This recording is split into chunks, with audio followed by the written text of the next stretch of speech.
right. Wow, you guys are now live. All right.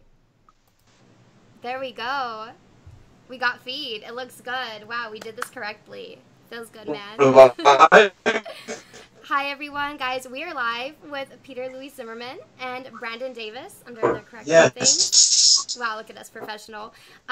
Peter Louis Zimmerman is a singer and a songwriter and actor and now director and then just like comic book fan and everything. Is there anything you don't do? I don't think so. I don't know. And then right over here, we have Brandon Davis. He works for comicbook.com. You guys may see him on like every article. He writes so much and travels everywhere. I'm not sure how he is a human being, but thank you guys for coming on. I appreciate it. I don't wakeboard. Of course. Thank you for having us. So I just want to jump right into it. Especially about your music, Peter, because you just had a lot of music released recently, right? I just want to know, like, if you want to tell us a little bit more about what's going on with that and the current releases you just had come out. Yeah, well, thank you for keeping up with that. It used to be more of like an album a year type thing, and I actually released an album in January called Negative Town. But I kind of got to a point where I was doing music so often that I just started releasing single by single. So now I'm kind of in that phase where I'm just feeling inspiration and I'm just releasing a song or a video for that song, and that's kind of where I'm at. Just following my heart and yeah. Man, how did you get into it? And also, it's really, really good. Like, I'm being honest. Like, I love the music. I listen to it all the time when I go running. Don't lie to him now. I'm not lying. Yeah. I'm just kidding. I feel weird because like sometimes I'll be listening to Peter's music in the car, and I'm like, is it like is my friend? Like, is this weird now? Anyway, sorry. Yeah, it's very weird. It's very weird, Brandon. It's weird. I use it like on dates. I'll be like, you hear this? Aspen. You said, how did I start? Yeah, how did you get into it, basically? I mean, music for me has always been, it started with poetry. You know, I used to be honest, like I didn't have a lot of friends growing up, and I was in a poetry elective class, like in elementary school, and I used that as like an outlet to express myself, I guess, as cliche as that sounds. I was also listening to Eminem at like 8, 9 years old, the unedited, explicit CDs. So he was always talking about his mom and all these, things that were happening in his life. And I just kind of felt like, that would be a cool way for me to express myself as well. So poetry turned into rap, which turned into like singing on the choruses. And then once I took it seriously when I was like 13, I taught myself how to produce and engineer and mix and master and do all the technical stuff as well. So that's ridiculous. So you've been, I guess, like self-efficient in producing your own stuff since you were younger? Yeah. My dad really helped me with, getting me started, getting me equipment, and he's a tech guy too, not a music guy, but he's a very tech kind of person, and he taught himself enough to be able to teach me, which was really cool because he's not even, in the music, especially the music that I'm into. He's not even into any of that kind of stuff, but he saw my passion for it, taught me how to like get started, and then I took that and kind of built my own foundation from it. So now I have my own studio, actually in this room I record, and yeah, it's all self-made, and I have a producer named Matt McLaughlin who's incredible. He makes all the scores and the beats that you guys hear behind all the music.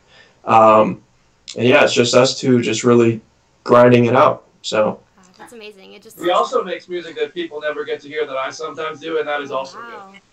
That's true. But we would love for Brandon gets all the exclusives because usually Brandon and I are both very emotional people. So when I release emotional songs, which is basically every song, I send it to him to be like, yo, does this strike a chord with you? And usually he'll respond and be like, bro, I felt that shit. Sorry, I don't know if we can cuss. I felt that. And that's how I know that it's relatable. So that's amazing. And also I'm sure like Brandon sends his music, obviously, right? Oh my goodness, it's a kitty. You can't just bring an animal. I'm allergic to cats. Oh my god, when we shot the music video here, we shot a part of Te Quiero Solo a Ti music video in my apartment, and the cat was here, and I didn't know Peter was allergic to cats until he got here, and so like we just had to like lock her up, and my cat is the worst, like she's an absolute demon, so she was hiding under the bed the whole time, and then right when we finally were about to shoot the very first shot, she poked her head out right under Peter's feet, and I was like, but you can't get her out, you'll lose a finger or something. Oh man. She's It's life and death. That's the real like Walking Dead. Think Walking Dead's scary? No, it's the cat. But I had an allergic reaction for the next week, so that was cool. Yeah, he was having a tough day. I felt really bad. Aw, that's so sad. Something so cute can be so so evil. You'd be surprised. I think I shook a chord a little too much there. He got triggered. This guy is just feeling a lot of emotions tonight. Let it out. This is the place, you know, like it can just be like a group therapy chat instead. Yeah, let's turn it into that, please. No. I want to know what the fans think about like their life and how they're feeling, and then we'll discuss how we're feeling, and we can just bounce ideas for.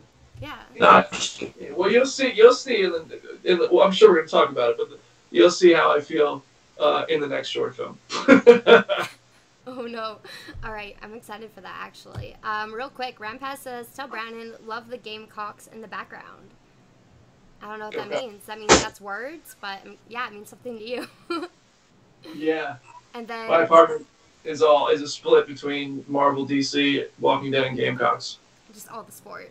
And then everyone loves Peter's background as well, which is also thank you. Amazing. I was like, what about my background? Is that He's got like a perfect man cave.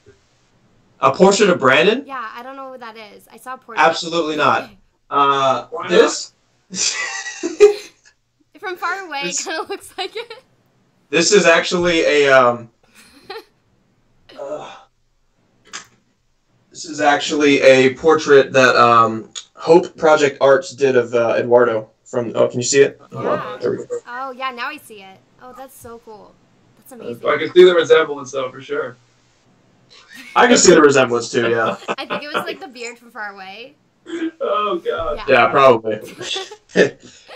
Oh my goodness. Just kidding, Brendan. I'll have a picture of you up there one day. I'll mail you a picture of me, or I'll mail you like Oscar Rodriguez's drawing of me as Nova. That'd be dope. Like not as and then you could maybe get a metal frame of it, and it'll be great. I know you probably already ordered one, I'm sure. And I can put some candles around it and just call it a day. Oh. We just need shrines, honestly. Like they don't sell those yet. We should get a comicbook.com merch store. And we sell those. For the longest time, when we shot the music video, we took a bunch of pictures of Peter with our actress, Iris.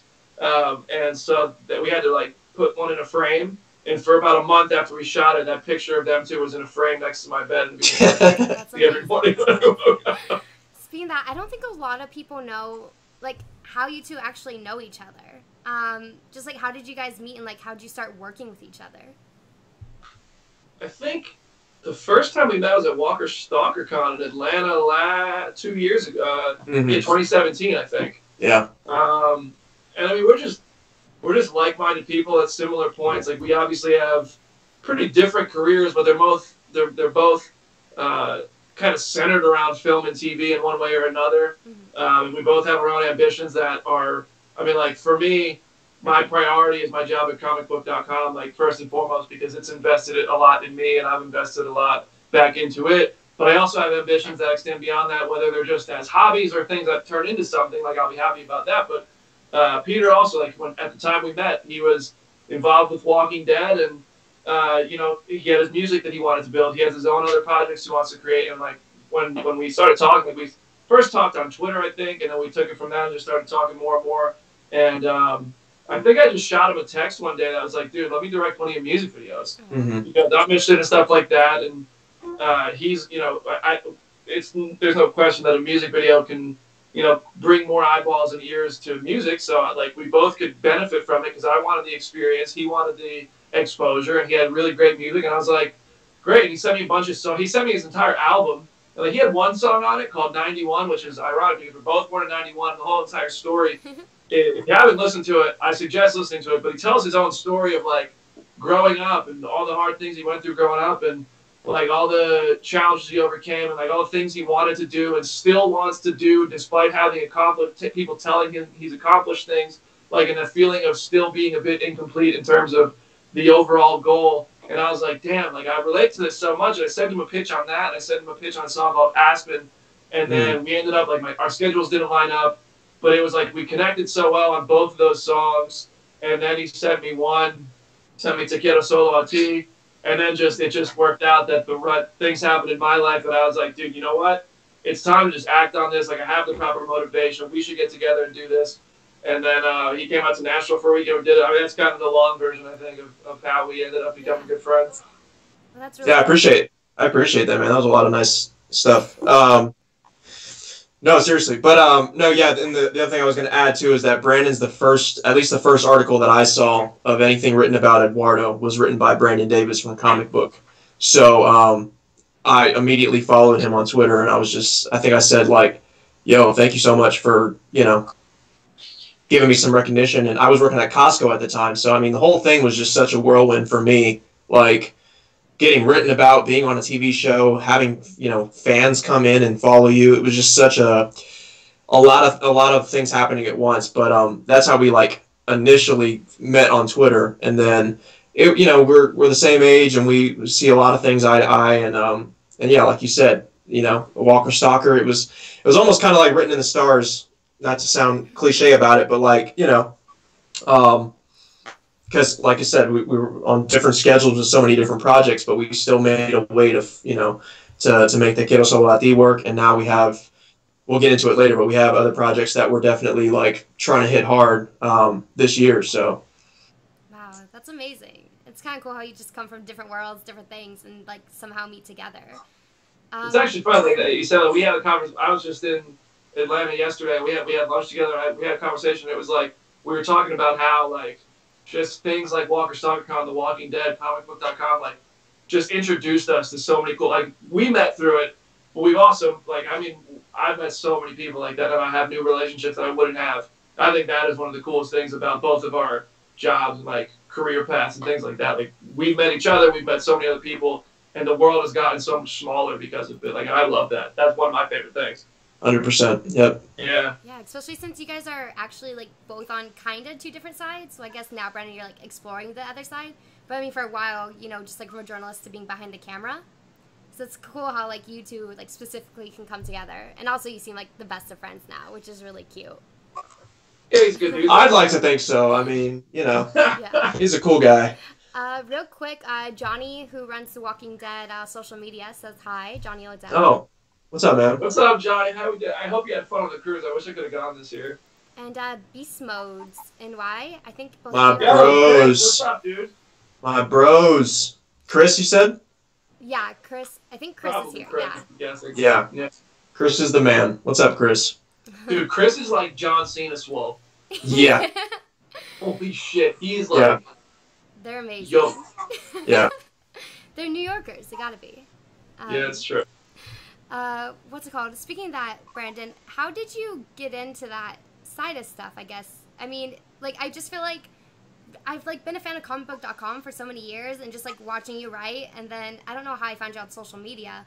When I started, like, I think it was, like, when I got into more of the Walking Dead fandom, and then I saw you tweeting more about that and stuff, and just, like, seeing how you've grown yourself from just, like, writing for that article to, like, being a name. Like, to now you're doing all, like, this directing stuff and acting. Did you do any of that beforehand, or is this all new?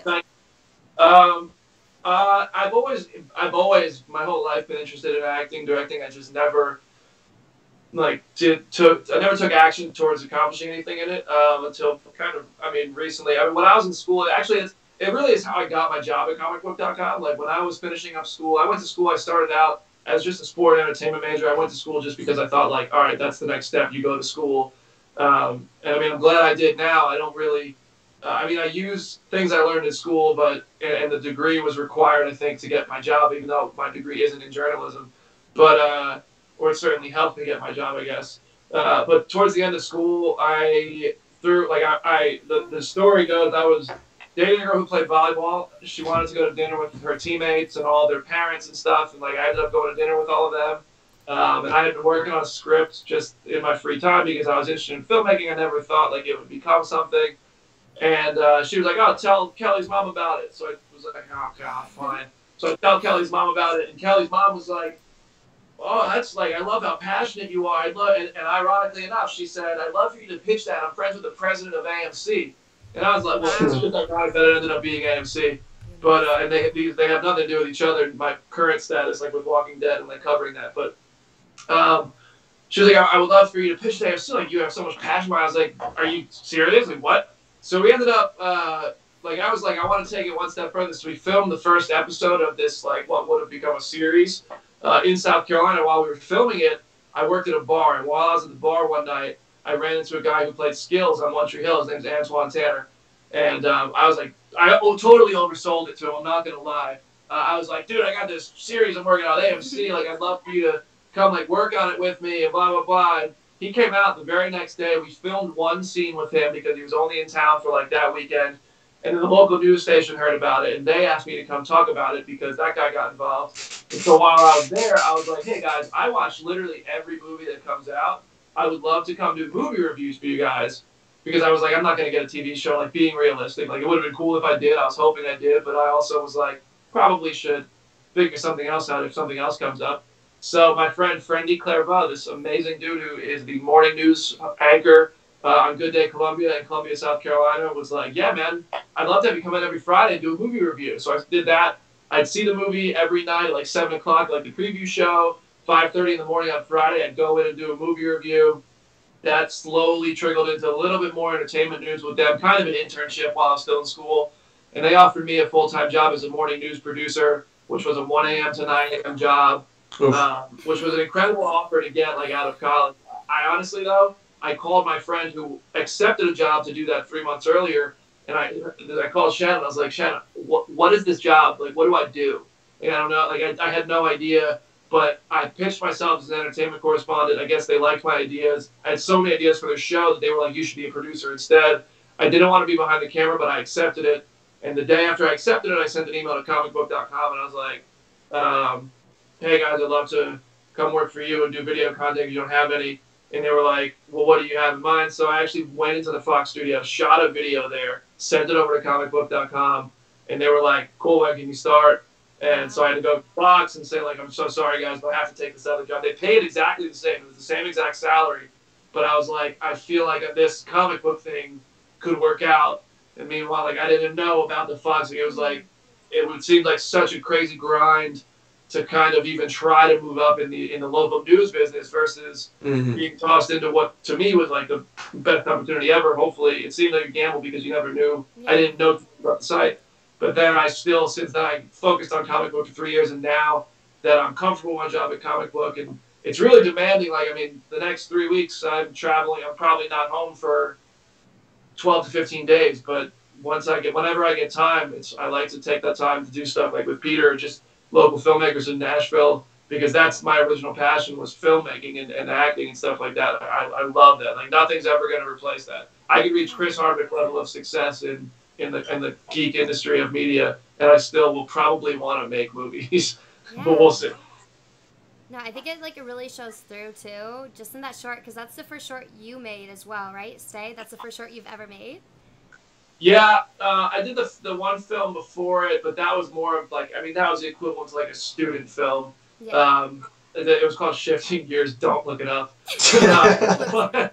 But like, we did this short film, Stay, and I'm really proud of that. It got into a couple film festivals.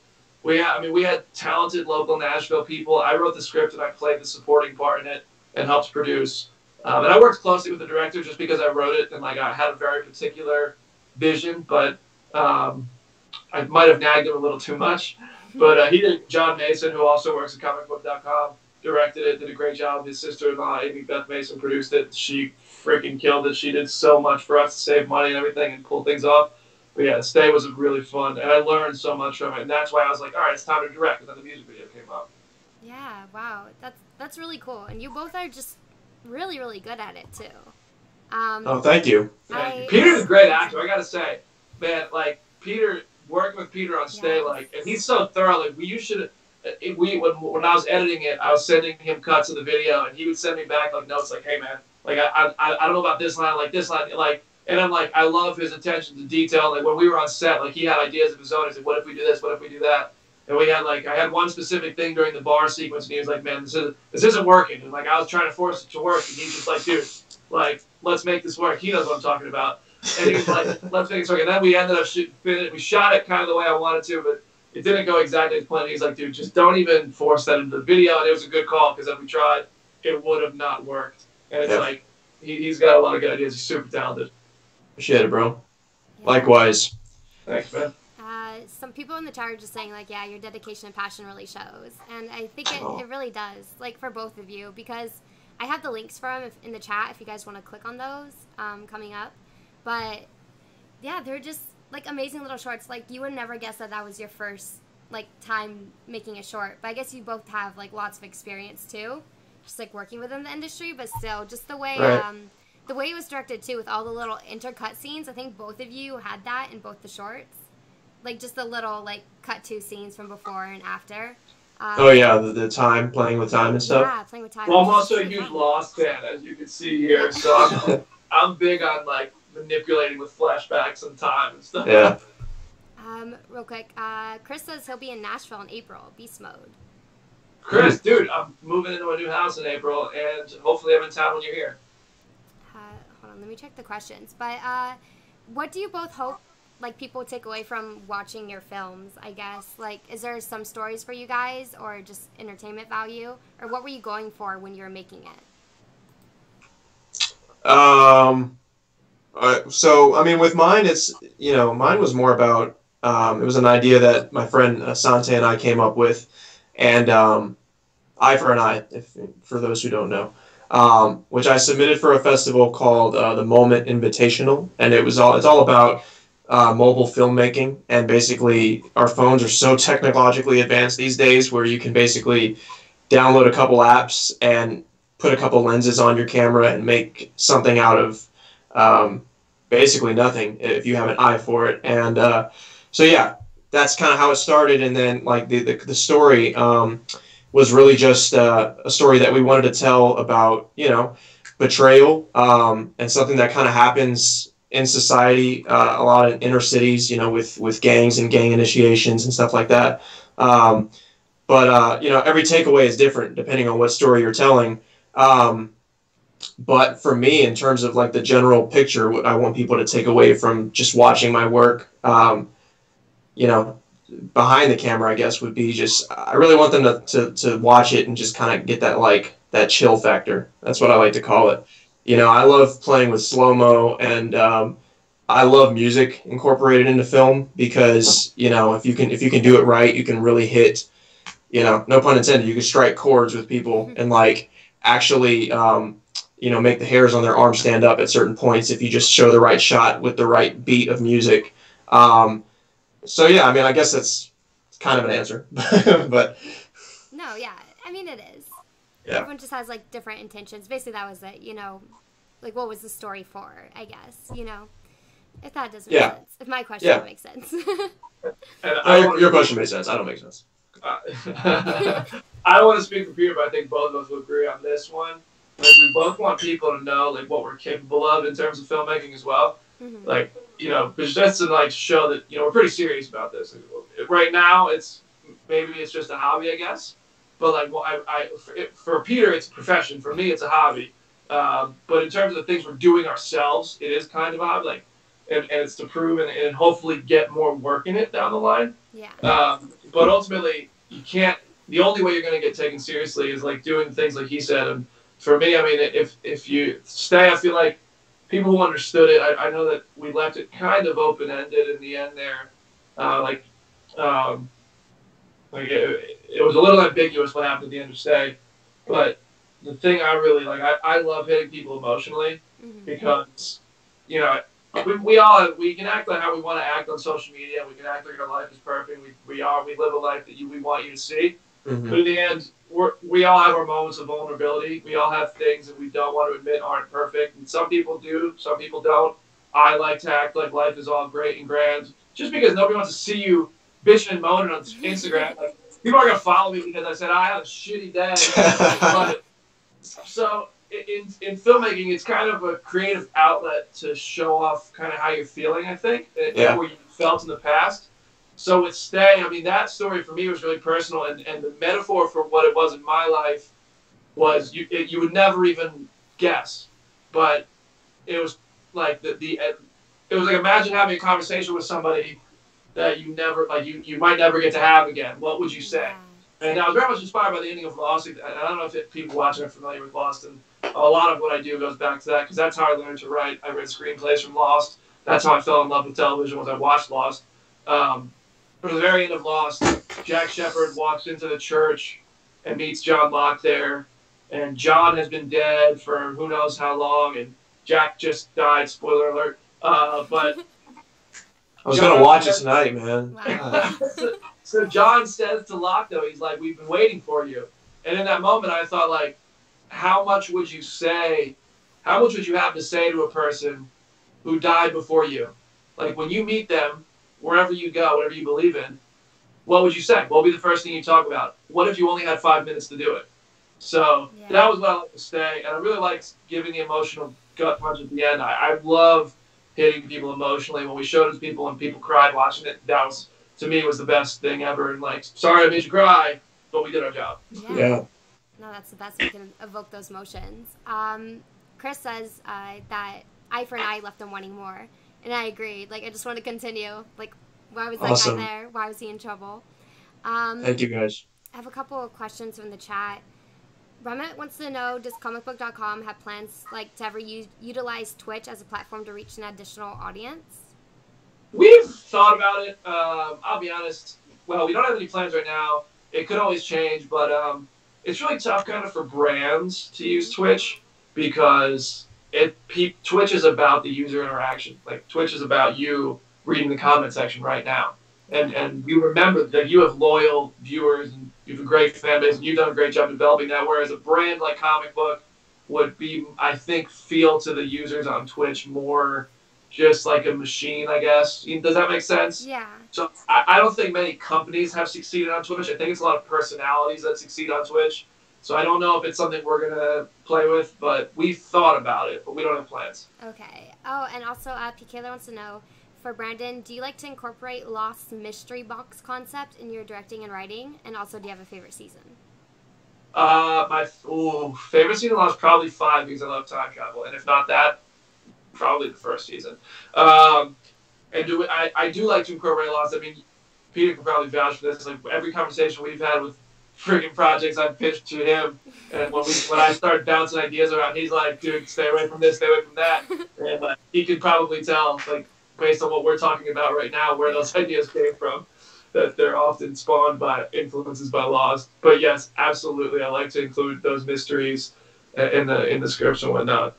That's great. I was gonna ask, did you guys, like, what would be the biggest thing I think that you guys took away from, like, doing a project like this by yourself for the first time? Because you both were just, like, really heavily involved in the overall entire process, like writing, directing, acting, both of you, and most likely producing it. So, like, I guess what was the thing you took away from that? For me, it was you got to be organized. You have to really know what you're doing on the day. I see he agrees over here.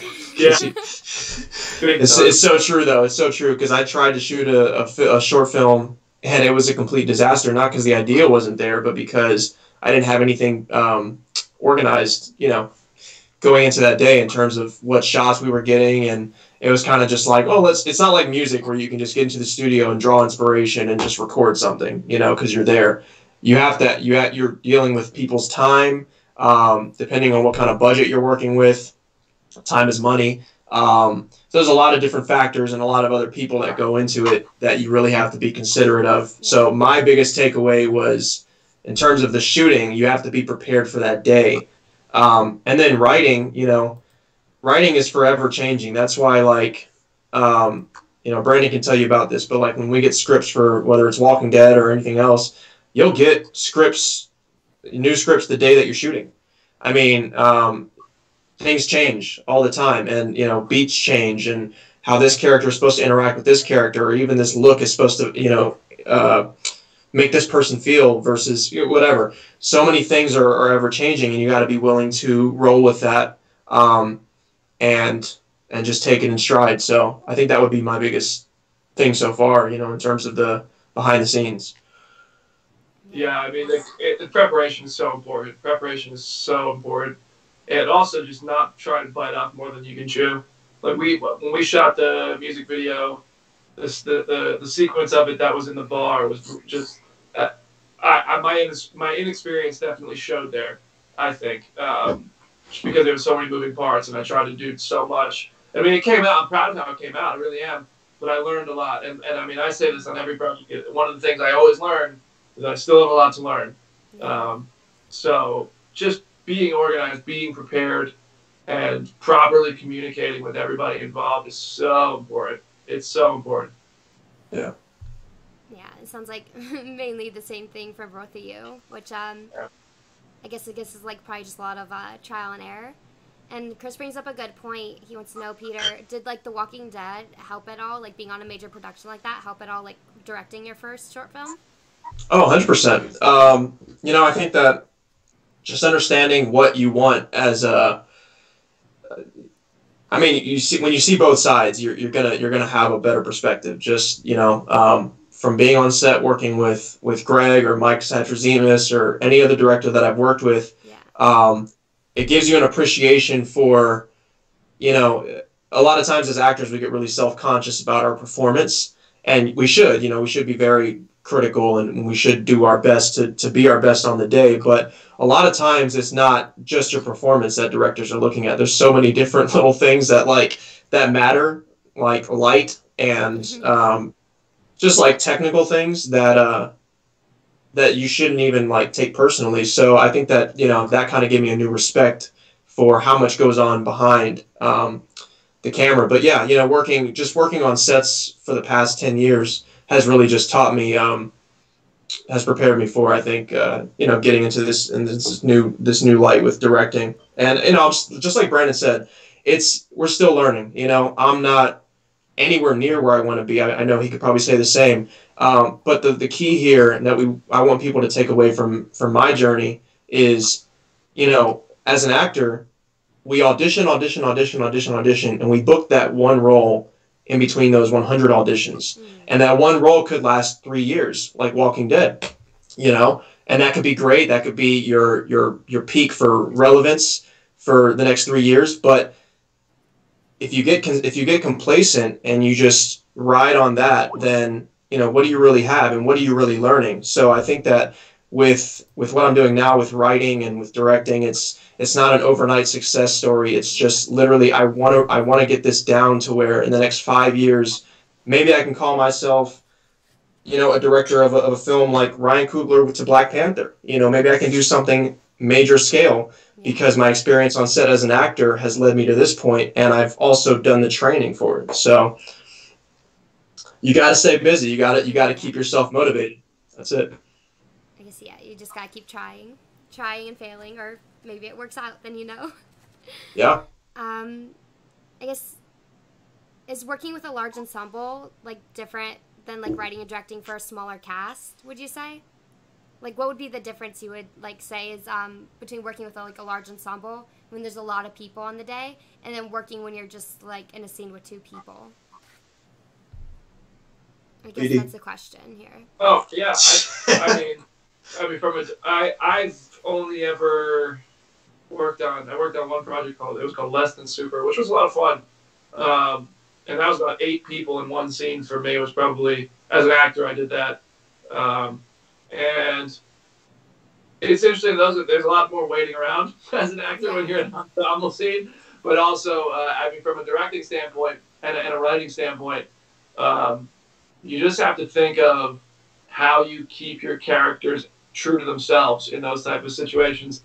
Because, and this, honestly, I'm going to bring up Lost again. One of the things I learned in reading a script from Lost is like, you have, and I don't think any show or TV show or movie has ever developed characters as thoroughly and consistently as Lost. Like, you can have your gripes with the show, but I think they had characters that were so you could predict what they were going to do next because they were so well developed. And if you could look at a picture, of anybody in your life and picture that person with a character from Lost and imagine what the conversation would be like because you know the characters so well. Mm-hmm. So there was one sequence that was like you had 5 characters and something happened, something crazy. It was like a big WTF moment. And the first one to speak was Charlie Pace, who was like the crackhead rock star or the drug addict rock star. And I remember reading that and being like, that's so interesting that all of them react, but he's the one who thinks out loud because he's the one who is hasty. So in that is a note that I took with me every time I write something, that you have to think of which character would react, what would they do, what would the other characters do, why would they do it, and being able to think like, all right, if you took someone from your life and you put them in a scene with this fake character, what would the interaction be like? And you have to know the answer to that if you're going to write or direct these characters, and they're actually going to be good and consistent, in my opinion. So ensembles is all about balancing that. Like, for the life of me, I don't know how the hell Avengers Infinity War was such a good movie with 30 plus characters that you know, and everyone stayed true. No character did something that you're like, that's not what they did in the previous movie. The Russo brothers and the writers, Christopher Marks and Stephen McFeely, just nailed it on every character. They were all true to themselves based on a 20-movie history. Things like that. Like you can learn from all that and see how to develop characters and keep them consistent. 100%. And it is different. It's definitely different. Yeah. I have a question here from Funnel Queen. I'm not really understanding it, Funnel Queen, so I'll ask, and then maybe we can work it out. But if not, we'll just skip it. I guess, what is the inspiration of the movement of the characters? I'm not sure if that's characters you guys created or, like... Well, it always has to have a meaning. Yeah. Peter can probably prove this because he has more experience being a character, but I think it just always has to have a meaning. Yeah, I mean, movement, like, yeah, I mean, I think that, you need to understand what your motives are. I mean, that's really what it comes down to. And, there's cases where you may not know. You may have to make it up. But as long as you you're making it up regardless of your acting. So, I think that as long as you know in your head what that character's motivations are in that specific scene, what they're trying to convey in that conversation, if they're talking to somebody but they're really trying to say something else behind the words, if you understand that, that's what keeps them moving. So, and Brandon made a really good point about the ensemble. When you see these shows or these movies with casts of 30 plus people, and you wonder how it works with those 30 people, it's writing. Like, shots, and directing is one thing, but that starts with writing. You can tell a really good writer from a poor, loose end writer pretty quickly when you have that many characters. So, that's a major fact right there. I think that speaks a lot to, like, you guys too, what you do on the actor side as well, like taking that and, making something out of it. I guess making those words come off the page. Yeah. I guess we have a fun question from Ramit Mehta wants to know, what is an alternative career path you would be interested in outside of the entertainment industry? If you have any career path, non-actor, not done any of this, outside the entertainment industry, what would it be? A personal trainer, I think, is the only... I don't know, like... Personal trainer is a boring answer, but that's the only thing I can see myself doing. I just got to deal with people. I have to talk to people. I can't be sitting behind a desk. I have to be doing something with people. I really couldn't tell you. I really don't have a plan B, so I hope this works. I'm gonna be a barber so I can fuck up people's hair. Sorry for cursing. Sorry, everybody. We're rated G here, my bad. It's fine. It's fine on Twitch. I'll bleep you out later. It's all good. I'll just bleep out random words too, so they won't know what to say. My bad. No, it's okay. Do you mind if I jump over into just like some Walking Dead questions for a bit? Yeah. Cool. No, I don't mind. Okay. So yeah, you do mind. Just the toy. Yeah, I mind. The Toys R Us giraffe. Yeah, and rest in peace. But he's looking for work since Toys R Us went out of business. So I guess first for you, Peter, technically both of you guys have experience working on The Walking Dead. Brandon's been a walker before, so... Oh yeah, he has. I mean, you've got acting experience on there. But I guess just, like, what's your favorite part of working on The Walking Dead?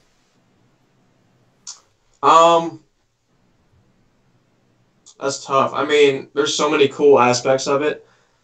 It really changes from time to time. I mean, the first thing that comes to mind, and it has nothing to do with, I mean, everybody's great there. The food is so damn good. Like, Coffee's important. That's true. That is true. The food is so good. The which I don't think anybody talks about. I've never seen an interview where like anybody on the three different food options every time too. Oh yeah. They have, like the little truck. They got like the catering, and they got like the little stand. Yeah, they got some good food options. I think my first day I had, no lie, I had like lobster tail and filet mignon. Wow. I'm like, I haven't eaten this good in 6 years. Like, this is nuts. So, the food is amazing. The people are amazing. You know, I say this all the time, but like, it's really like shooting like a fun project in your backyard. You know, that's the relaxed vibe you get on set when you're working with these kind of people. Greg Nicotero, he's awesome to work with. And I think just seeing the sets. You know, the first time I drove up to Hilltop, I didn't know much about the character or the Hilltop itself, but I remember looking at it and I was just like, you know, my favorite show is Game of Thrones. So, you know, I'm a big set person, you know, when it comes to like Winterfell, and you have all these, you know, King's Landing, all these different like major set pieces. And I'm looking at Hilltop and I'm just like, oh my God, like they're taking me to a different world right now. And then when I did the research in the comics, I was just even more blown away. But that has to be one of the coolest parts, is just seeing the different sets that they build for the characters to live in. Yeah. Dude, yeah. You don't find sets like that anymore either. Yeah. I mean, I've been fortunate to like visit sets. I don't work on them, but I go visit them to talk about them, and it's all just green screen. Like, nothing's real. So rarely have I been on sets that are like real environments, and both The Walking Dead and Fear the Walking Dead have probably two of the most incredible environments I've ever seen. Wow. Yeah. It's like, I think you feel it too, because I feel the same way watching Star Wars, even though like just watching it from the 70s or whatever, just the puppetry and the practical effects are so amazing. It's just so much better than CGI. It's way better than any that could ever do. Oh yeah. So does that help you, I guess, get into character a lot more too, since you're not working at the green screen? You actually have this entire environment around you. Does that help you? 100%. Yeah, I think it does. I think that, you know, I think we talked about this on your last Twitch session, but, you know, when it's the apocalypse, so it's not supposed to be comfortable. It's supposed to be, you know, you're in the elements. And when it's 110 degrees and you're sweating your ass off in the sun, and you got mosquitoes flying all around, like, you're agitated, which is why, you know, which is what you see on the show. You see a lot of people that are just kind of like fed up with the shit. Like, you know, so it definitely resonates and transcends being in the elements. And, you know, the hilltop ladder, to get up to the gate where me and Cal had to like walk up and down. A lot of the shots that I think him and I are coming up and down probably didn't make it, you know, past the editing floor, but thank God they didn't, because that's like hard to do. You walk up and down like in a battle scene where like your start mark is the top of the wall and your end mark is like the Barrington house. So you got to walk down those steps without falling with an AK-47 strapped to your back and like running through a bunch of walkers, and it really puts you in the scene. So that's really cool. Wow, and like that sounds really fun though too, because then you're not. Oh yeah. I guess like not as much. It's still acting, but as it is like actually role playing and actually getting to be in it. 100%. It's a lot of fun. Yeah. I'm not gonna say what Lemon exactly what you asked, but this may be more for Brandon. I guess. Do you have an opinion on Henry? He's not Carl. No, Carl. He's definitely not Carl. I mean, he's, you know, nothing against Matthew Lentz, but I'm just not tremendously interested in the character. Lemon's laughing. He's too new. How do you really feel though? Like, I mean, look, the scene with him and Lydia last week was fun. Like, the worm thing was great, and I thought that was a cool scene. But while watching it, it's like, all right, this is the closest thing we're going to get to the comic book moment of Lydia licking Carl's eye. And even if we never got Lydia licking Carl's eye. If this was Carl eating a worm with her, I'd be more invested in the scene. Yeah. So it's not other. It's like poor Henry, like he's gonna live in that shadow no matter what. So there's other things I'm more interested in, I guess. I agree. And speaking of that, do you mind if I ask you some questions about the season? Go for it. Okay. Go for it. I just there's only a couple questions I just really wanted to get you chimed in on, just because I'm still upset about Madison, but we'll save that for another time. Oh yeah, yep. Peter, I don't know if you were there, but me and Brandon had a discussion about Madison from Fear the Walking Dead. He's like, I think she's gonna die. I'm like, no, she's not. She can't. She's my favorite. And the next week she dies. So I may have known. Yeah, I feel like that's not the person to bet against when it comes to knowing stuff. Oh, Chris says Henry reminds him of Prince Joffrey from Game of Thrones. That's so bad. That's me. He's not That's that. so bad. I don't know how many characters I've hated as much as Joffrey. I don't hate Henry. I'm just not particularly interested. I think Sam or his brother would be more Joffrey for me, but yeah, that's fair. Sam's Henry's like Bran Stark. Yeah. He should be interesting, but I just don't really care. Yeah, he's just running around climbing up stuff he shouldn't be climbing up, and He has his moments. Yeah. So one of my questions would be why did Alpha want Lydia back? Do you think it was control? Because I know even though it's her daughter, Lydia was just she's not gonna come back for me. She doesn't think anyone's gonna come back for her because that's just who Alpha is. But what is it about Lydia, especially even if she doesn't want her calling her mom? Does she still want that mother-daughter relationship, or probably just because they needed a way to create conflict? We'll be back in 2 seconds, guys. Okay, no problem. But realistically, it's probably to show that Alpha does have some sense of vulnerability. Yeah. No matter how she tries to act or how much she hides it, she is. In the end, she can act like an animal, but she is a human. So, and I love that scene. I thought she was so good. That scene with the baby. My palms were sweating. Oh my gosh! I was like, is AMC actually gonna let them eat a baby on TV? Because there's no way. Yeah. And they didn't. But I was thinking for a second there, this is intense. This is a lot. And that scene was great. I loved Samantha Moore in that sequence. Yeah. Are you liking more of the, horror aspect coming into Walking Dead? Yeah, absolutely. I think, I'm not going to lie, I was really worried about season 9 coming into it. A huge part of my job relies on the success of The Walking Dead, And I have to be honest about it. If I don't like something, I have to be honest and say I don't like it. If I like something, I like to tell people I like it. It's tough because the people on Walking Dead are so good to me. They've helped me so much. And if I don't like an episode, usually I'll just kind of be quiet about it. I'm not going to come out here and trash it. But, and people always know. I think people can always tell right away if I like an episode or not. But, season 9 has been so good. It's season 7 and 8, some people love them, most people don't. Mm-hmm. Just because Scott Gimple chose to stretch it out of 32 episodes with the back and forth with gunfights, and I think it got away from the character-driven show that people fell in love with. And season 9 kind of got back to that, and it was all right, we lost Andy Lincoln, we lost Denai Guerrero, or we're losing Denai Guerrero, we lost Lauren Cohen. Mm-hmm. Chandler Riggs left last year, so it was tough, but they've done a really good job of showing that the show wasn't necessarily reliant on them to continue. The ratings aren't great anymore. They're still pretty good for just any TV show, not good by Walking Dead standards, but it's been really good. The first 5 were great with Andrew Lincoln and Lauren Cohen still there, and then ever since then, the Whisperer stuff has been the horror stuff. I know Greg Nicotero is having a great time with that. You can see it. It's given the show a whole new life.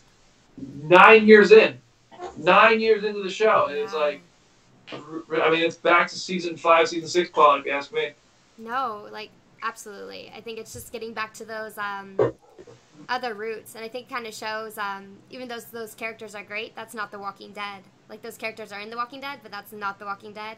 And I think I had that realization when Fear the Walking Dead came on. And I was like, there's no comic book, there's not any of these characters, but I still love the show because it's just the writing and everything combined. It's the universe.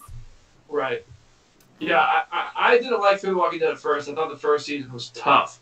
Yeah. But that was partially because the audience had so much more knowledge than the characters, which was frustrating, and it was very fatiguing to like watch these people adapt to the zombie apocalypse and not think I should kill this thing when we know very well you should kill that thing. But I think season 3 of Fear was the best single season of either show, and that's partially I may have enjoyed it more because I didn't know what was going to happen. That was also before I was so plugged in, but also like I didn't have a I guess blueprint from the comic. Like anything could happen from where you're sitting on Fear the Walking Dead. I remember watching the finale. AMC didn't send it to me in advance, and I didn't. And that was back before I could basically tell you everything that was going to come up. And watching that, like, oh my god, this is incredible. I don't know what's going to happen. I enjoyed it so much, and that was probably the last episode of either show that I watched and had genuinely no idea what was going to happen. Mm-hmm. And I think I really loved that whole season of Fear, and partially because I know like nobody knew what was happening. Yeah, that's really fun. I'm going to ask you one more question, and I'll get back to you, Peter, but would you give Lydia back, Brandon? Yeah. Oh, hell yeah. I would have. Yeah, that was the logical thing to do. I mean, if they kept her, then you're going to lose people. Like, you might win that fight, but people are going to die. Yeah. And I get it. You know, I don't stand, I definitely don't stand for abusing children, but it's not Daryl's place to take her and keep her and put people's lives at risk for this girl who it doesn't belong. It's essentially kidnapping. Yeah. No. Yeah. I agree. It's fun to hear different opinions on that, though. Glad you're. That might be a hot take. I'm sorry if people disagree. Yeah. Funnel Queen wants to know, Peter, has there ever been different interpretations what you do on the screen versus what you see on the playback on the show later? Can you say the question one more time? I'm sorry. Yeah. So, have there been different interpretations, like mainly like what you do as an actor from like what comes out as the final product? I don't know. So like we do a bunch of different takes, and you never know which one they're going to use. If that's what she means by that, or he. But I mean, yeah. There's most times like you're surprised by what you're seeing on screen. A, because it's like 6 months out, so it's like watching it brand new. Yeah. But B, because yeah, you've probably done at least 10 takes of that scene. So if you're delivering it differently every time, which, you can do or you don't have to do, depending on what the director says or how you're feeling, it's a different take every time sometimes. So, yeah, it can be a different interpretation of what you thought you did on that day, for sure. I remember we were doing, the scene with Maggie in season 7, when her and I are at the garden. She's teaching me how to garden.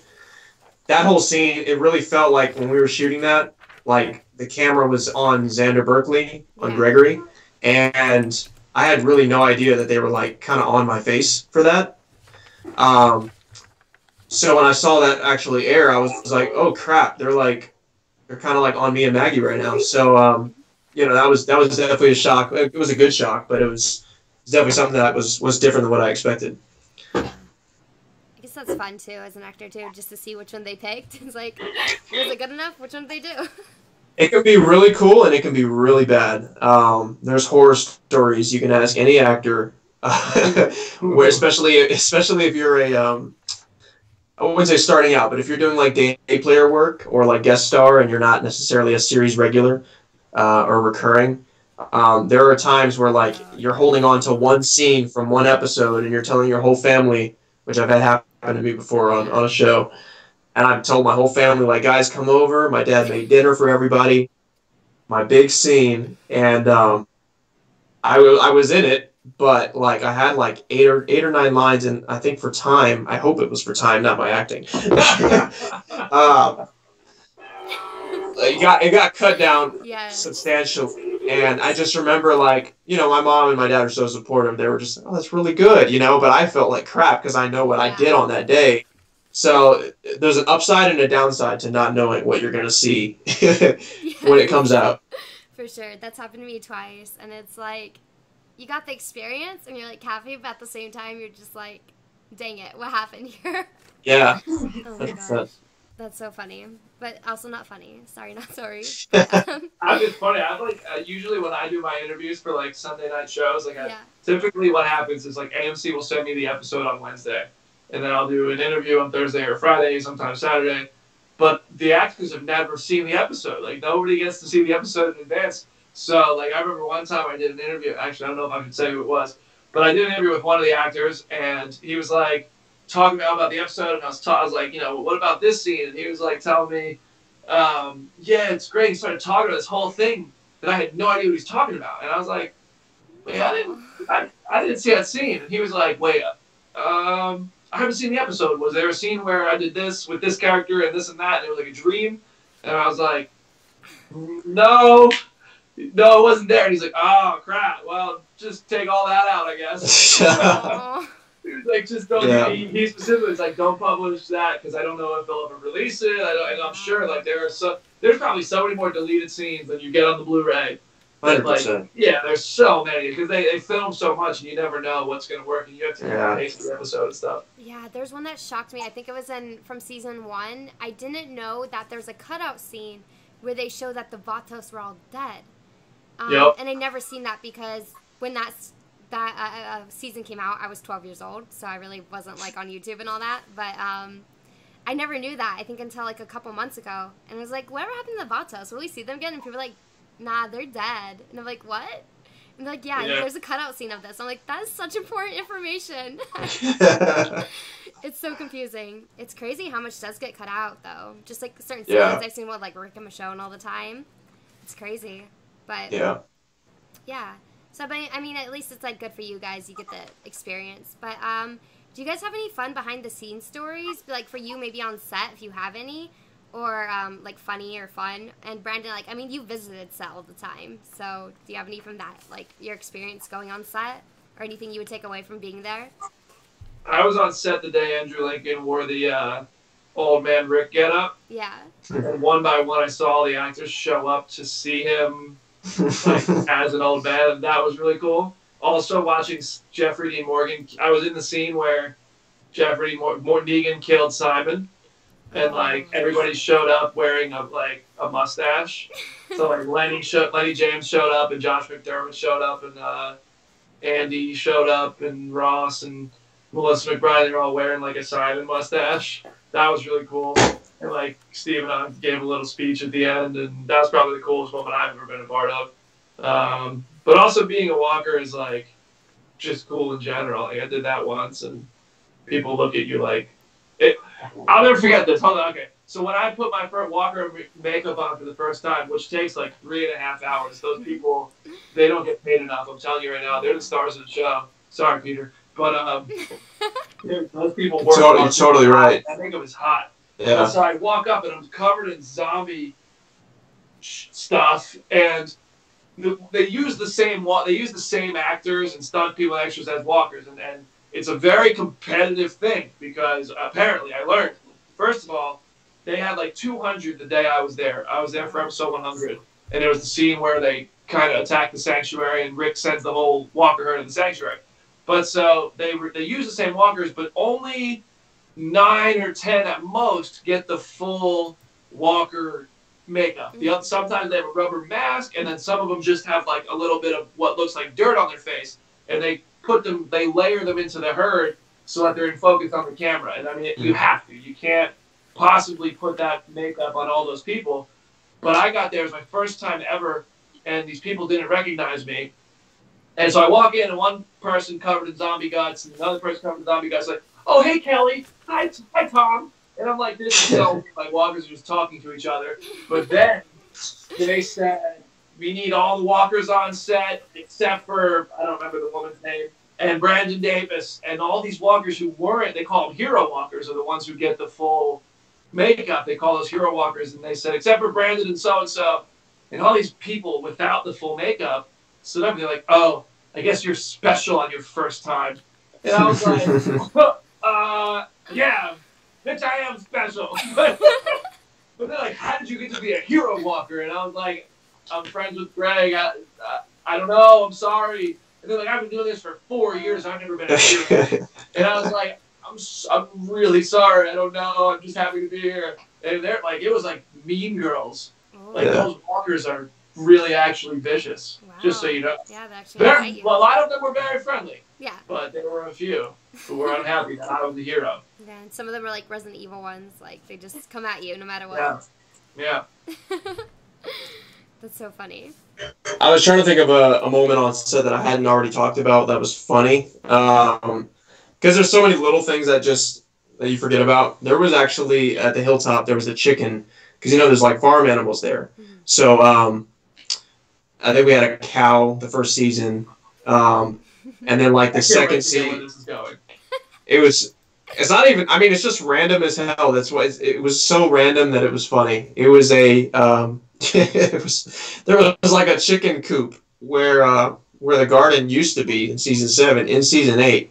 And, I remember like coming in for that day of shooting and like everybody was kind of like chaotic looking for something. And I was like, what the hell's going on? And everybody was on the walkie-talkies like, you gotta get that chicken. He's messing up the shot or something like that. And there's like a chicken running around, and I'm telling you, it was like a cop car chase, like where they never catch up to the car. And the guy would almost like the guy who was chasing the chicken, who was in charge of the chicken, was like so close every time. And then the chicken would do this maneuver, like either like a little flutterfly, or like he would duck under like a fountain or a tree or something, and he evaded him for a good 20 minutes. And I got some of it on my phone actually, but that was a pretty funny day. Yeah. So catching a chicken is impossible. Huh? Catching a chicken is hard work. They're like infamously hard to catch. Yeah, I realize that. They're pretty. They don't want to get caught. Yeah, you just don't want to get eaten or something. Yeah, their family members probably tell them horror stories. So yeah. It sounds like you have a difficult time with animals on set. Yo, don't put Peter on set with live animals. Don't do it. Oh my gosh, that's great. Books his next role in Air Bud 3. That's the next thing, yeah. Just anything with animals. Like, that's your next career. Something with horses or something. Or you could ride a horse soon. It's the next transportation on The Walking Dead. That'd be really cool. Yeah. So you guys are both Marvel fans. Well, obviously, Brandon. And obviously, Peter. No, I hate Marvel. Yeah, okay. Are you guys excited for Captain Marvel? Did you already have that on? He just has that ready to go. Where'd that come from? That literally was on cue. Wow, you can do a middle finger too?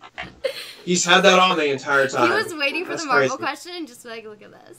Oh yeah. He's like, I'm gonna one up Peter's room. Watch this.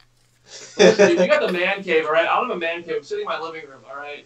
Hey, a few months ago, before I moved in here, all of this was in a closet. Actually, not even all of it, because it didn't fit in the closet. Yeah, but you try bringing a girl back to your apartment when this is the living room, all right? You just gotta find the right girl. Because you know the right girl's gonna be into that, so... Yeah. They take pictures of it, and they're like, wait, hold on, what is this? I just said this to my friend. Sorry, I derailed that 100%. I don't even remember what we were talking about. You excited for Captain Marvel? Yeah, I seen it twice. Yeah. It's pretty good. Oh yeah, you've already seen it. That's right. I saw your thing. Well, is Peter excited to see it for the first time? Yes. Yes. So, what do you I guess, do you think it's gonna go over well, Brandon? Like, are people gonna like it? Women are gonna love it. Yeah. Women are gonna be over the moon about it. I think it'll be a little bit divisive. Mm-hmm. It's not my favorite Marvel movie of all time, but I like it. So whenever I don't love a movie, I feel a need to defend it, as I didn't dislike it, but I still like if I don't speak in hyperbole, I'm worried people think I hate it. I liked it. I don't think it's amazing. There's some elements of it that I really liked. I would have liked to see a little bit more of Brie Larson, but I don't know. She's okay. She's good. But there's other characters I found more interesting than Carol, and I'm wondering if that's a director thing, if that's a Brie Larson thing or a writing thing. But it's a good movie. It's gonna make a lot of money. People are gonna like it. Yeah, I bet. I already have a lot of the merch, so I just throwing it out there. But that video you posted of the little girl asking the question to Brie, or just like saying thank you. That was like so cute though. That was really amazing. And even if it's not good, it's definitely like Marvel doesn't have a main girl superhero, so I guess it's just like really cool to see it move in that direction. Exactly. No, I agree 100%. I love that. I mean, I love that. Like I remember with I saw an image. It was a Star Wars thing, and it was probably an 8-year-old black kid in a stormtrooper outfit, and it was right after the Force Awakens trailer came out, and the caption, it became like a meme, and it was like, you wonder why diversity is important, and it was a picture of Finn taking the stormtrooper helmet off, and it was the kid next to him like thinking like, that's me, and like my whole life I've had white dudes on screen, you know, I can relate to almost all of them, but like people haven't had that. Women and people of different backgrounds haven't had that. So I think Marvel is way ahead of the curve on it than a lot of other like superhero movies are taking the lead on that, which is awesome. That's really cool. I just want to make sure we're good on like time because I like have a few more questions for both of you. I just want to make sure. I'm good. You good? Yeah. Brandon, good? Okay. Yeah. Real quick, Brandon, Chris wants to know Captain Marvel or Shazam better? I will see Shazam on Tuesday, and then I'll let you know. Oh. I've seen about 25 minutes of Shazam, and I really, really, really liked it.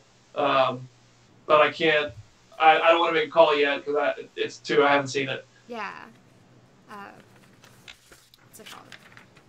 I'm sorry, my notes got a little messed up here, and then the question room got messed up.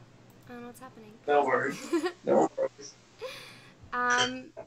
So I guess just right now, do you guys have a top 3 like go-to movies? That's one of my favorite questions to ask people, I guess like within the industry who like direct and write. Because I know you guys' favorite TV shows, but I don't think we've ever covered like movies. So I know like top movie is hard, so if you have a top 3. Ooh, that's tough. Do you have like a go-to top 3, Brandon?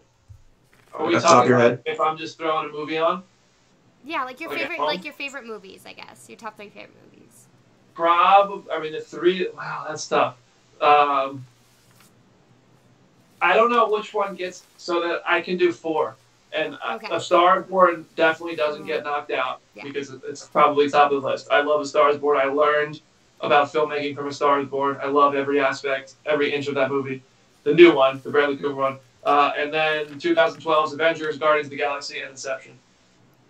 Oh, we have one of the same in the top 3. Inception.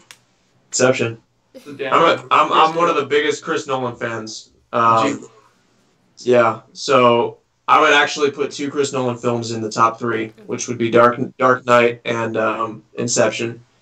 Dark Knight to me is the greatest superhero movie ever made. Iron Man 1 would be an honorable mention afterwards. In case you were wondering. But no, Inception, Dark Knight, oof. Goodfellas. Those are all good movies. I like how there's a lot of superhero movies in there too.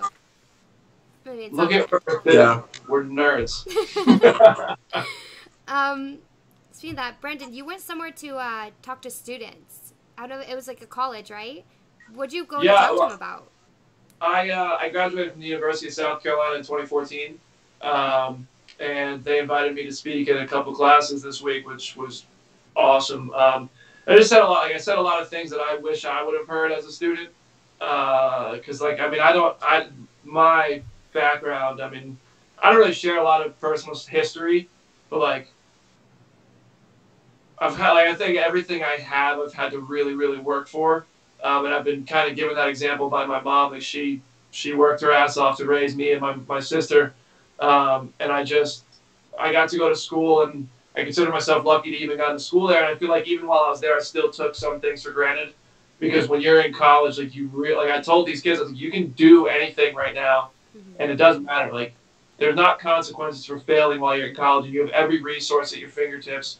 You can email someone who has your job. You can email a company you want to work for. You can use the school, for film, you can use film equipment for free.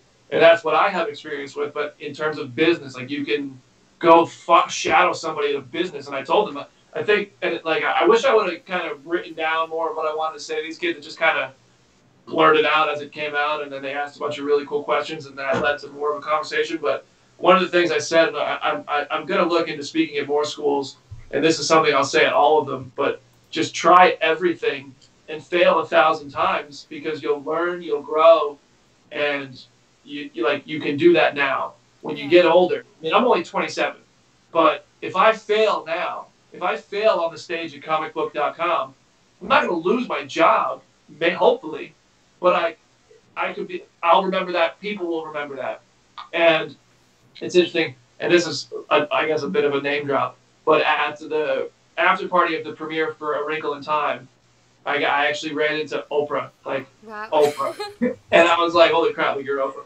You're Oprah. But Oprah's story to me is super inspirational. How she started on radio, she just was determined, and I went up to her and I was like, look, I'm really new in my career and I work at comicbook.com, but I love your story, and I feel like if I reach the levels of success that I want to, and my story would be very similar to yours, where I came from very little and I made my own way, and I started on a very small show in South Carolina, and what she said in response to that was like, that's great that you started there, because it's a small show.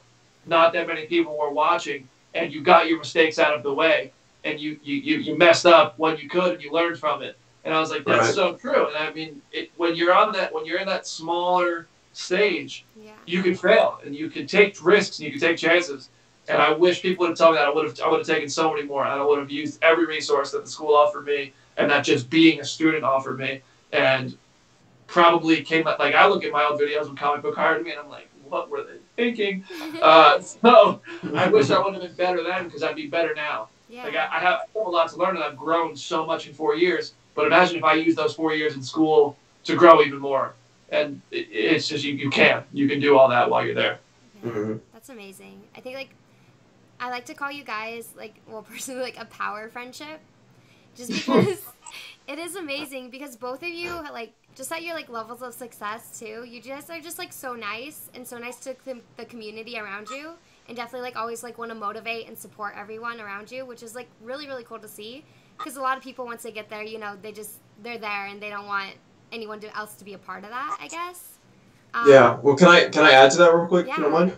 I was just gonna say, on that, I think that a reason that Brandon and I connect so much is obviously, we're like-minded with TV, film, everything kind of around it, but we both have similar backgrounds in terms of not coming from a lot, and really having to shut out the world and just believe in ourselves, because seeing is believing. A lot of people in this world want to see proof before they even give you that validation, that that retweet, that whatever it is, to let you know that, hey, you're actually doing something right. And I think that what people should understand, is it was a great lesson to learn about the mistakes when you're in a small environment like that, which most people aren't coming from an LA or a big market. So use that to your advantage. Definitely use whatever town you're from to practice your craft. And we have technology now, which is incredible. Being able to connect with so many people like that, that's huge. People are getting cast today in movies, which is kind of crazy to me, but based off of followers, based off of how much you can bring into a box office opening weekend. We're in that day and age where you can still practice your craft, still practice the talent, whatever field you're going into, but still utilize the internet, and still be able to create relationships with people. But at the same time, I was going to say, my story, I came from working at the mall 5 years ago. I worked the same job up until I was 18, 19, just retail, folding clothes at a store. And then finally got what I call the real man's job, or a real job, which was at Costco, stocking shelves at 3 a.m. till 11 a.m. And that was tough work. But it really taught me a lot of lessons right before my big, I wouldn't say my end game, because this isn't my end game at all, but my start, which was Walking Dead, to a point now to where I can completely focus on acting.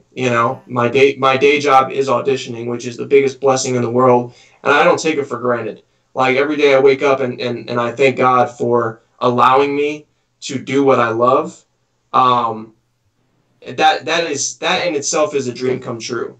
And I want people to understand and know what that's like, because that's when you really start living. When you start doing what you love, like literally 9 to 5, or when you wake up to when you go to sleep. And everybody can get to that point, is what I'm saying. You know, it's all about networking. It's all about talking to each other, and supporting each other is another big thing too. Everybody has this whole thing where it's like, you know, there's only enough for me. Yeah. But no, like we can all succeed. We can all support each other, and we just have to continue to focus and work hard, you know? And I know it sounds a lot of cliche stuff, but like, it's possible. It's very possible. You know, I look at Brandon's story, and he's an inspiration to me, just because, you know, his 4 years ago to where he is now is just like, yeah. And, you know, some people look at me, and I don't view myself, they always say people see it differently from the outside. I don't view myself like that, but people come up to me and tell me like, dude, you know, you were like working down the street at the mall or at the whatever, and now you're like doing this full time. And sometimes I have to take a step back and realize, like, crap, I've come a long way. I still have a long way to go, but like, it is very possible.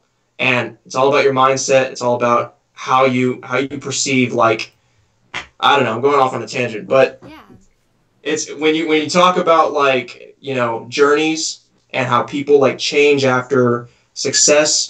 Here's the thing: success isn't a destination. It's not like a place you get to. Success is something you have to maintain, and it goes like this, you know. Mm-hmm. I mean, even in the past 3 seasons with Walking Dead, I've been up and down, up and down, up and down. A lot of questions, a lot of highs, a lot of lows, a lot of things mixed in. But what keeps me motivated every single day is the fact that, like, I know I want to do this for the rest of my life. I know what it's like to be able to do what I love, thank God, right now, and I don't want to lose that. So everybody has such a different view of what success is. Some people it's money, some people it's other things. Peter knows exactly what my definition of success is. I reached it. Like, I mean, I've been exactly where I wanted to be, but like, I have so much more work to do to make sure that I can recreate. I mean, like, I've not reached success. That sounded really cocky without the context of it. But like, there was a moment in my life where I looked around and I looked at the room I was in and why I was there, who I was with, and I was like, this is everything I need, and I need to make sure that I can recreate these moments because I'm totally happy and like have opportunities coming and things like that. I'm working right now. I'm doing what I like to do. And to recreate that moment to me is success as many times as I can in my life. And I'm being vague, but like, yeah, like, it's different to everybody, but it's just about, to me, it's just about whatever, finding what makes you happy so you can be as happy as possible every day and recreating that moment as many times as possible. Yeah, like, you both have like really done that too. Like, just like watching from the outside, like, just as a fan or whatever, you both have just grown like crazy in the stuff that you're doing next. Like, Peter, you're going on to like Jungle Cruise and other things like that, and doing like more stuff in your music, and Brandon just like with more of the talk shows and just seeing you more out there, I guess, as a face, like getting to host panels and stuff. It's just like really, really cool to see someone like work so hard like that and like achieve it, which is really nice. Over here. All right, let's take a moment for Chelsea. I was gonna say. Everybody knows who is Chelsea now, and if yeah, they don't, it's soon well. Chelsea, don't get it twisted. We're on your show right now, okay? I'm a fan like, of you. I've been waiting weeks to get on this show, so the line. You email the producer, and they're like, we're pretty booked up. Yeah, no, but seriously, you're doing very well for yourself as well. And you know, one thing I'll say about you, like specifically, you have such a radiant, positive attitude. Oh my God, it's too nice. And I'm gonna die. no, I'm serious. And I'm not even saying this to you because people are watching or anything like that. Like, I would say this to you privately. Like, you are such a positive person, and you do so much to uplift people every single day.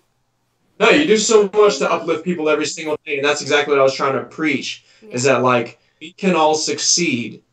Doesn't matter what you're doing, you know?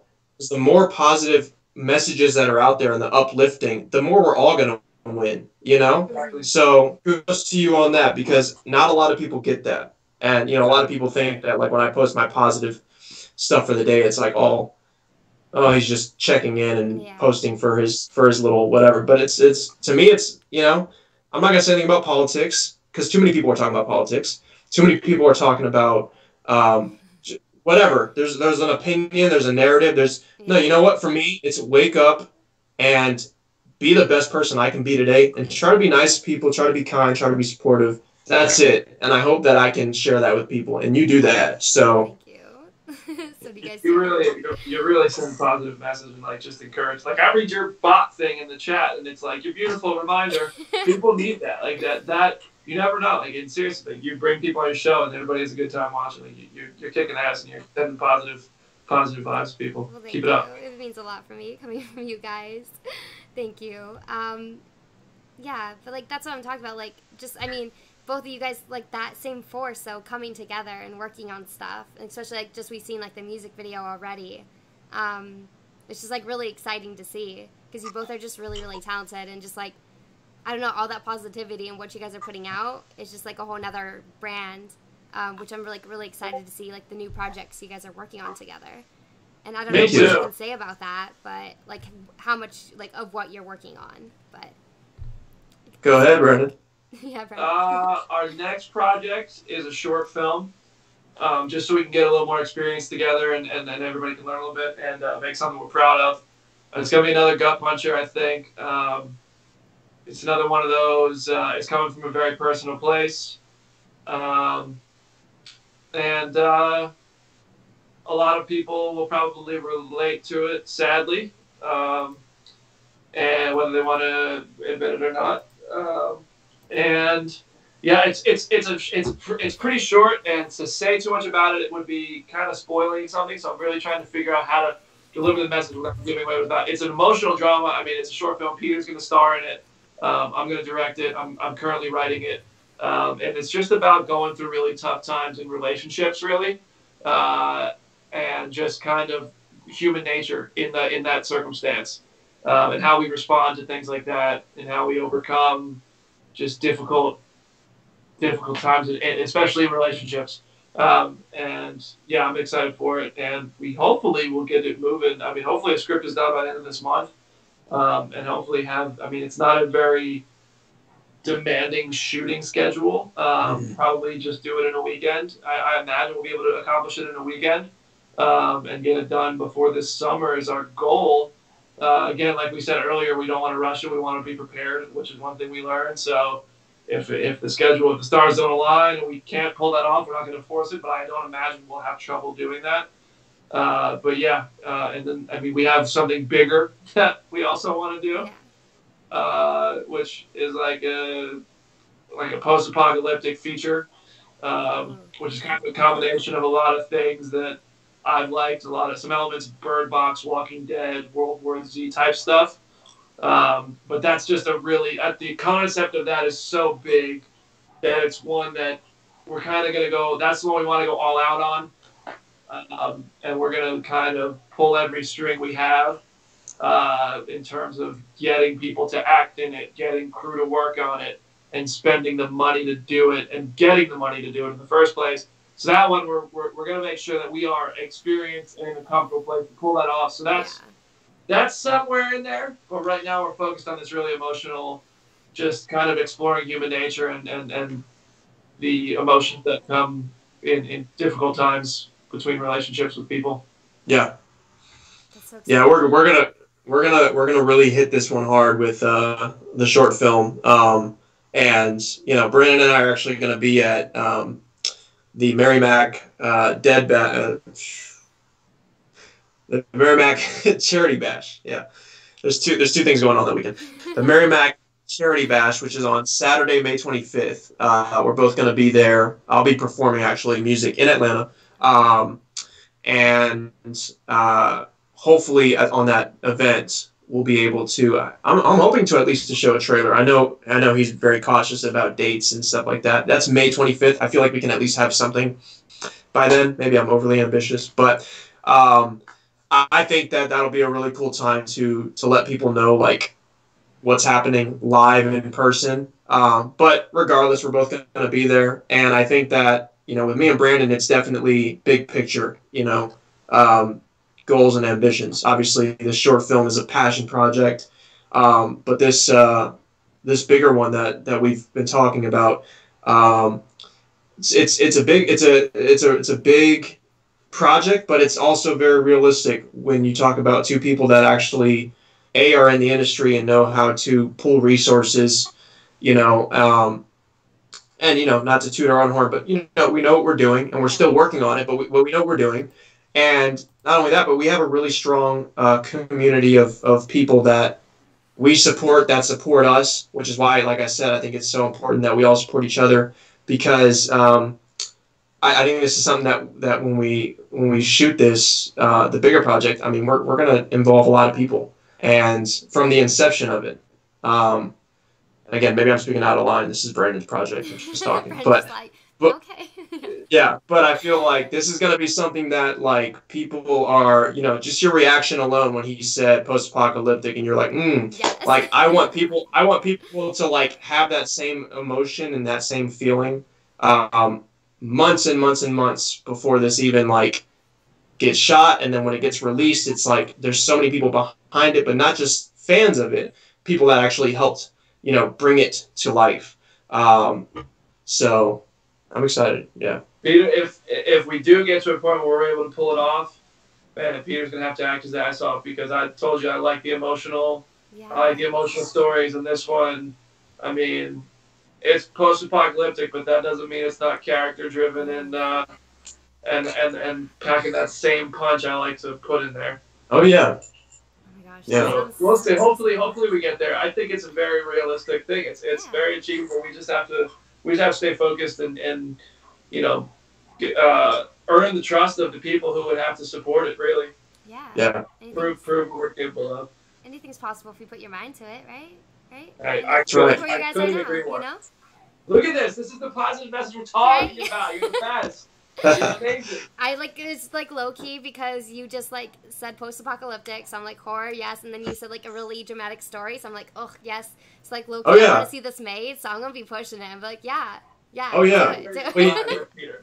And Brandon and I are like, I'm not a huge zombie genre person. Like, I know a lot of people are into that. Brandon, you yourself. I like it, but I'm really all about character, like, development and like, which is perfect. It's perfect marriage, because he's talking about, he wants a fully developed, like, character with depth and, like, emotion and dramatic shit happening, with this element of, like, post-apocalyptic whatever. When you combine those two, I feel like it's going to be incredible. And just from what he's told me on the phone, I just feel like it's... I hope so. I hope you're right. No pressure, Just... No pressure, yeah. No, I think it'll be amazing. Like I said, just like, yours was 2 minutes, Peter, and it was, like, so much fun. And, like, even in the 9-minute film, it was amazing. So amazing. Yeah, I don't know. It's just crazy what you get to do. I was just going to ask, Peter, did that film festival go already, or is it still in it? No, so here's the deal with that. There's no, like, voting for it or anything like that. I posted it because this is a company, and this isn't even a plug because I'm not getting anything from this, but they're called Moment, and they make lenses.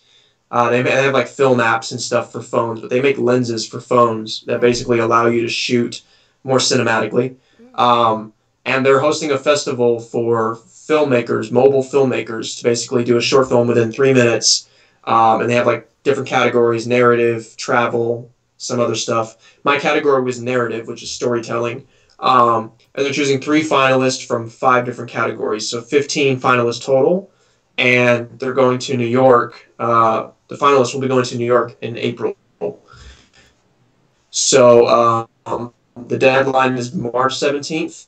So I just submitted it. It was my first short film. I've never submitted for a film festival as a director, so I just wanted to see if it would strike a chord with people. The response so far has been really cool. I feel like the story came together well, and people really got the gist of it, and it still kind of left them wanting more, which is what I wanted. So hopefully that'll resonate with the company, with Moment, and yeah, it's my pinned tweet right now, which is a YouTube link, and which I just created a YouTube link for this competition specifically because that's all they accept is YouTube.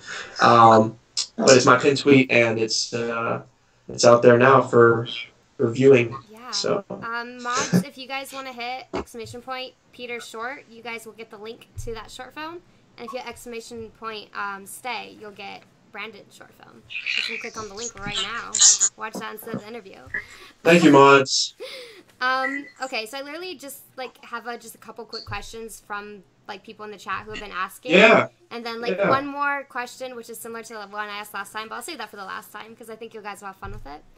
But we have a lot of sports questions, and I don't know if it'll pertain to you because I don't know what they're saying. Yeah, you guys obviously know, so I guess I'll just go through and ask real fast.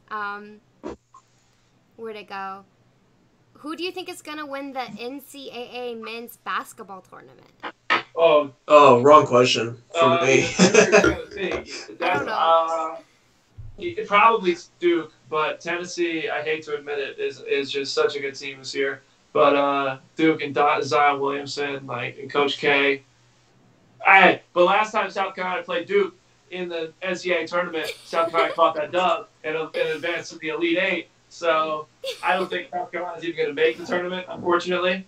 But I think either Duke or Tennessee are going to win. All right, go Duke or Tennessee, yeah. Aaron Rodgers or Tom Brady? Oh my God! Okay, I could talk about this for hours. I mean, Aaron Rodgers. Tom Brady's a better quarterback, but I what? Aaron Rodgers more. Peter's triggered. Okay. I'm gonna settle this right now. All right. Aaron Rodgers is the more talented / better quarterback. Tom Brady is the more accomplished quarterback. End of debate. Aaron Rodgers, what he can do. I've seen Aaron Rodgers up close, on the field. This man can curve a football. He can throw it. You ever seen the movie Wanted? You ever seen the movie Wanted? Yeah. Where they curve the bullet? Yeah. Aaron Rodgers does that with a football. This man is the Randy Johnson of quarterbacks? I don't think so. Yeah, he is. All right, that's actually an insult. You know what? I'm Aaron not Rodgers invested in either of those quarterbacks, so I'll just let him have this one. All right. Okay, who are you, a Nick Foles fan or a Carson Wentz? Nick Foles, but I wouldn't say he's better than either of those guys. Well, yeah, no, I agree. But I'm saying for your team, who would you keep? I would keep Nick Foles. Good man. Yeah, Carson Wentz was nah, man. Nick Foles is a legend. Yeah, Nick don't lie. Philly. This is amazing. I guess this might be he put it for Brandon because of I guess you like basketball, but he says best team in country in college basketball. Probably do. I mean, it's Tennessee is a more complete team. They're just they're just more athletic. Well, I don't know if they're more athletic, but they're more balanced. They don't rely on one guy. Whereas Duke is just Zion Williamson is just a freak athlete. He's gonna be the next LeBron. I don't know if he could be the next LeBron because I don't know if his body type would allow him to be as explosive as LeBron James. But he's just a freak in college. He's just bigger. He's stronger. He's just so athletic in that frame that it's not fair and it's impossible to stop him. And so it's one of those two. I mean, yeah, I'd probably Duke though. I love how passionate you guys are about sports. It's fun to hear people bicker about it, I guess. Oh yeah, all day. I don't know who could answer this because I think Brandon, only you play video games. I don't know how much you played video games, Peter, but PBL says, what do you guys think about scripts on video games? There are great work and talent in video game industry like God of War, Mass Effect, but I think the traditional media producers just infiltrate it. That's tough. I mean, it just depends on the game. My favorite game of all time is The Last of Us, partially because the gameplay was really intense, but also because it was a story that was tremendous. Those two things together are amazing, but at the same time, I played it once and I was done, and then I download Apex Legends and I play it for a month, and download Fortnite and I play it for a year. So I think that the snackable, just games that you can start over and just keep playing over and over, and it's not relying on a story, great, but I enjoy games like The Last of Us more. And I haven't played God of War, but I own it. I just haven't even taken it out of the box. I hear it's amazing.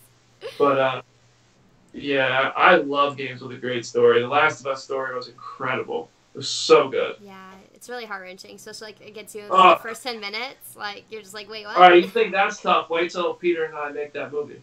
Oh, we oh no, now we're all scared. Actually, now that I think about it, they're very similar. They're very similar. Peter, I don't know if you know The Last of Us, but... No idea, I'm just pointing for no reason. It's about a guy whose daughter dies right at the beginning of the apocalypse, and he ends up finding this girl who resembles his daughter, and he has to protect her, and she ends up being the cure. So he has to make the choice while she's unconscious of sacrificing her, which is what she would do, because they need her brain to find the cure, or killing everyone in the hospital to save her life, and then lying to her about what happened. So, and you don't get to make a choice as the gamer. But it's an awesome ending. I just want to shoot this movie already. Dude, if somebody can just give us like that right there just gave me chills. Right? That's great. That's emotional. Now that I think about it, those two have some. I mean, they're not really the same, but like similar kind of. Yeah. Yeah, that's it. Well, that's cool. Okay, one, now I'm like super excited for this movie, and two, low key, I am just in the beginning of my Last of Us playthrough. Oh no! Oh, wait, you're what? But you knew how it ended already. No, I didn't. Oh, way to go, Brandon! Way to go! No, it's okay. It's funny. No, Chad's just laughing so hard right now. I'm so sorry. No, it's okay. It's okay. Everything I just said was a lie. I made it up. It's okay. I'm gonna forget about it anyways, to be honest, because I was playing Resident Evil 2, and then you have to play through the different 2 playthroughs. And literally, like, right after I went to my second playthrough, I forgot, like, totally about a jump scare that was there in the first playthrough. I didn't know about it. I'll forget about what you said. When Batman shows up in the last... She'll forget when she posts this online for her, like, ever. I won't watch the VOD. I will just post the VOD. That's so funny. No, everyone's happy that you guys agreed on something, though, with the football. So they're saying congratulations. Oh, thank you. Okay. I went to a Gamecock game with Brandon this year. That was fun. Yeah, for you. It's very hot. Okay, fun fact, Brandon told me that I was going to be sitting on this... He told me I was going to be sitting on the side with with no sun. Okay, this was the hottest day. Okay, so here's what happened. So the University of South Carolina, I bought season tickets to last year's football season. And they reached out to me and offered me tickets. And I was like, oh, I bought season tickets, but I'd love to bring my friend and his girlfriend. So I was dating a girl at the time, and we were driving out, so we met up with them, and like it was like I gave him the tickets that they offered. I was like, hey, my friend's on Walking Dead, you know, if they were like, oh, we'd love to have him. I didn't know he was a Georgia fan, first of all. I wouldn't have invited him. And we were playing against Georgia. And so I was like, you have to at least hide the Georgia apparel while we meet, like, the people, the school reps and stuff. So we did. It was great. But I thought the impression they gave was that the seats were seats in the shade. It gets very, very hot in Columbia, South Carolina, as it does in Atlanta. Columbia's slogan is famously hot. And it's hotter than Atlanta. 3 o'clock game, and I parked like 2 miles from the stadium, and we all walked to the stadium. Oh, no. And Peter, the night before, we went out, and we all drank a lot. And Peter drank a lot, and so he was already having a rough morning. And so we get there, we walk 2 miles in the sun, and then we get in the stadium. He's like, "Great, I cannot wait to go sit in the shade." And we were sitting right where the sun is just straight down on you, and it was just, I felt so. I was like, I really thought they told me these were seats in the shade. I swear, but I don't care looking back because Georgia won that game. And actually, you know what's funny is one of the clubs I spoke at, Peter, our South Carolina's quarterback was there, and I was talking to him about that game. And I remember every detail of that game, right down to the first drive by South Carolina, the receiver, the ball popping off his chest, and it got an interception for a touchdown, and for Georgia. And I really think, if that play gone differently, it would have been a whole different game. But I was talking to him about it. He obviously he remembers every play too, and he was like, "Yeah, man, people booed me," and I was just like, you know what? I don't even care anymore. I'm going to go play football. And, like, I respect that. But, like, Jake, if you're watching, sorry. Maybe could have played a little better than that. That's an amazing story. And I love after this, you're like, I want to do more of that. I wanna go back to another game. I'm going back to so many games this year. I don't know if you're gonna come with me. It's got to be a night game. South Carolina that was a true test of our friendship. Like the fact that I'm still friends with him after that. Yeah. After how miserable I was after being that. I don't. As I drink a bottle of wine, I don't drink that much. You know, that night. You know, I didn't go to college, so I didn't have the college experience. You know, a lot of people from like where I'm from go to UGA. Yeah, I know. Right, but I'm just putting perspective here. I'm just trying to add perspective. He took me to the bar he used to work at that night, and it got to a point for me. I was feeling amazing. I was like on a great tipsy, buzz. You're just feeling good, and it went from like 0 to 100 real quick, and. That he got us this round of like, I don't even know what they were. I don't remember what they were. And this is the first time I don't remember anything. Like, I've never not remembered something from the night before. And I don't remember like anything after this specific drink. Yo, we started with a drink that's called Adios. Well, there you go. There you go. That's good. Yeah, that's actually not the full name. But you made it home. Like there was no... Yeah, because we had a freaking Uber. Yeah, I felt bad because, and the girl... I slept in the hotel bathroom that night? Oh, God. The girl I brought to the game, really wanted to, tailgate and, party. Yeah. And, we ended up, hiding in, the universities. They call it a cockaboose, which is, a train car that has air conditioning, and it's all redone to, tailgate indoors. But we ended up tailgating in this air-conditioned cockaboose with all the schools, teachers, and representatives. And I was like, I got Peter here who's dying, and I got this girl who wants to go party with my friends, and I'm like, you know what, we're just gonna stay here. I don't care. Wow. I got drunk anyway. I got drunk both days. I have no regrets, but no regrets. I don't have any regrets too. It was fun. It's a great introduction. You're first guys hang out and stuff. Yeah. It's amazing. Yeah, that was one of our first hangouts. It was cool. It was cool. Great. Like I said, it was. That's when we knew. We stayed at the La Quinta. And the bathroom La Quinta is really nice. It's amazing. Oh, it was gorgeous. Let me tell you. It was a good time. You have to be intoxicated to sleep in that bathroom. Oh, yeah. This is a great, if we're wrapping up, this is a great finale.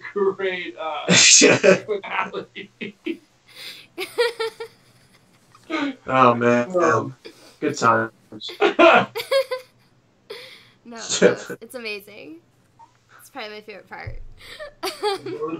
I went to the Village Idiot this week and had a drink. That's amazing. Guys, you see Brandon, invite him to your tailgate. It's going to be a great night. Come, guys, yeah. Just invite me dropped off at the front entrance. Don't have to walk. I will. Oh, yes. Don't ride with this guy. Oh my gosh. He'll drive you to the furthest point from the stadium and then make you walk. But the parking will be free. Hey. The tickets are free. I mean, what were you asking for? You couldn't expect me to park my car so close. I'll tell you what. I think after all of that, I would have really enjoyed paying for tickets.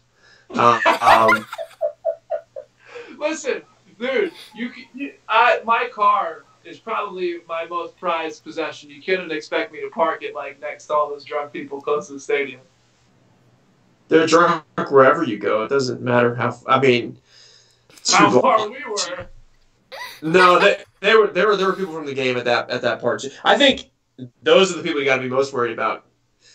Why are you parking that far? Something's wrong with you. They're the ones that are going to hit your car.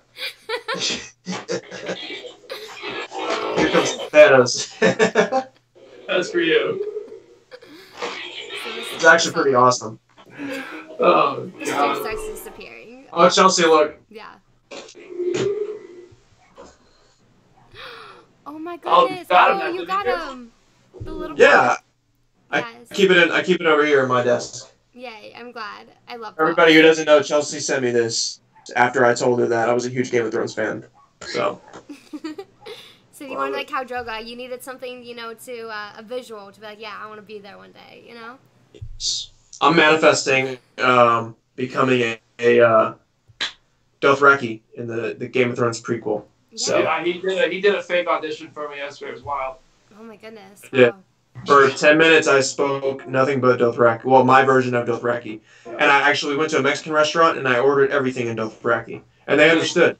Yeah, and he pillaged the local liquor store. It was insane. I did.